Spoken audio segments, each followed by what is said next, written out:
Alright, so really quick, I'm the new black. Like, orange is the new black. I'm the new black. Like, I'm the new N-word. Because everywhere I go, I'm targeted. I go to the mall because the mall is more of a hangout spot, right? So I go to World Trade Center and I get discriminated by another flat butt, another English guy at the Apple store on the top floor. The PATH authority guy was watching me the whole entire time because he knows who I am, some nice Republican kid from New Jersey, and he said I'm being targeted. He witnessed the whole thing in the Apple store, and I'm being targeted. I'm being really targeted, and it's not a good thing.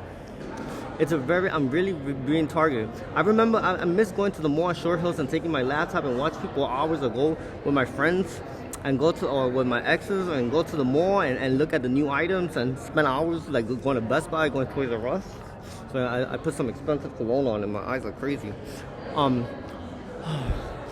And now I go somewhere and this is worse than a business school thing.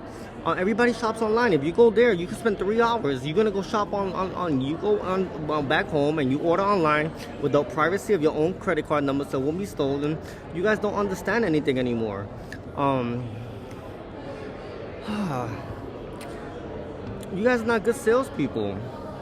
And I used the excuse, I'm here waiting. I'm waiting on somebody because I lost my phone and I'm waiting for the person because it's not on the. And the British guy, the asshole, doesn't quite understand. He doesn't want to hear. He doesn't want to listen. Like my First Amendment rights are being blocked every time. You can ask that police officer at the World Trade Center Mall. The same thing. It's not right.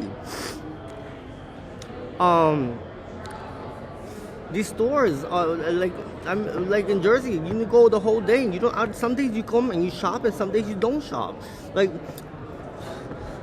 anyway.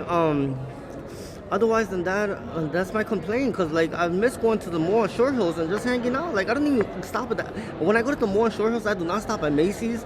I don't want to stop at. I go to Neiman Marcus, Bloomingdale's, or to Gucci or to Louis Vuitton.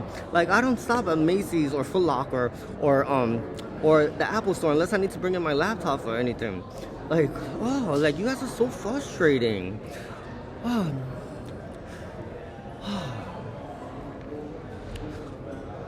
Alright, so I wanted to come up with you saw Joe Biden's plastic surgery work. I just wanted to give you guys a little bit of information really quick on statistics. Currently in 2020, 1001 Joe Biden held office at 1,215,800 people were incarcerated in state and federal prisons at the year end of 2020. About 214,000 less than 2019. And then 1,215,800 is the number I gave you.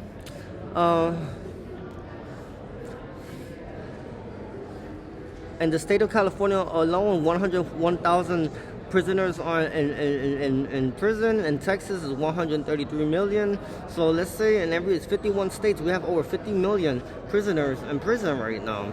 Not that, like 5 million. I mean, like a little, like 3 to 5 million. They're not giving the correct count. I didn't go through state. So here we're gonna go through a little information, At the year end 2021, 1 million people were incarcerated, 157 people were incarcerated in federal prisons, and 636 were incarcerated in local jails. To put that in perspective, although the U.S. represents only 5% of the world's population, a quarter of all the world's prisoners is America, and 3% of the population has been to jail or prison at one time. The United States is home to the second largest number of prisoners worldwide, only beaten by China. Roughly 1.68 million people were incarcerated in the U.S. in 2023 alone. So in this year, it's been 1.68 million, so it broke record again.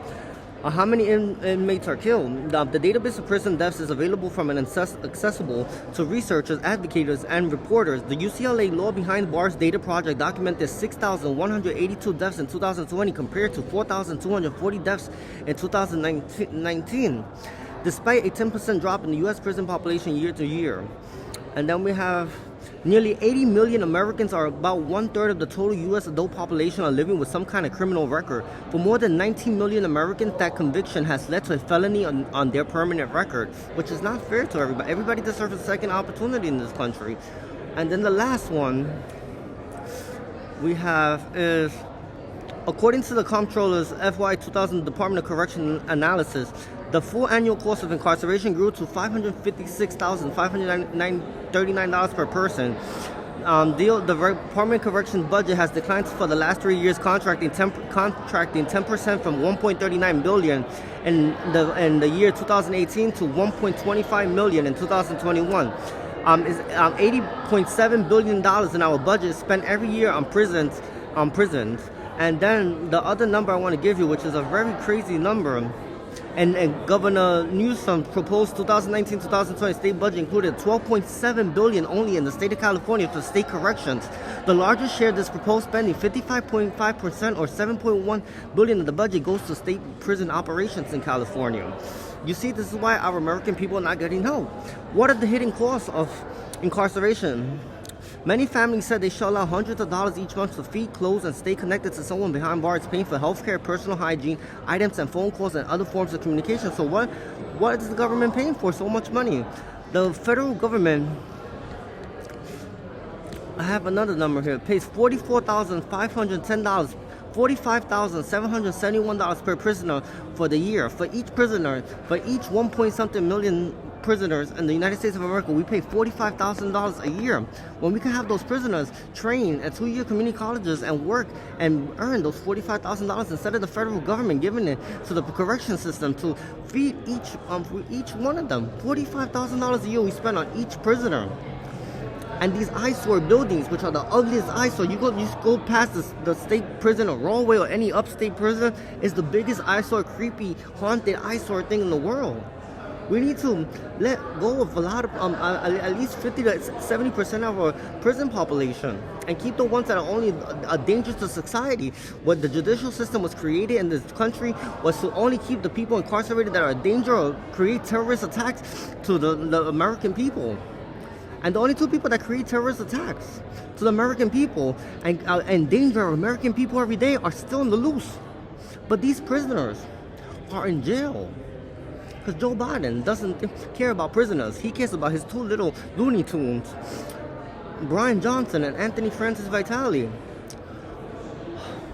$44,571, and he thinks it's okay for people to make $30,000 a year. But each prisoner in the prison system gets $44,000, but they don't get the adequate food. They don't get a cheeseburger, a Big Mac. They don't get a fried chicken with some flavoring. They don't get no jambalaya.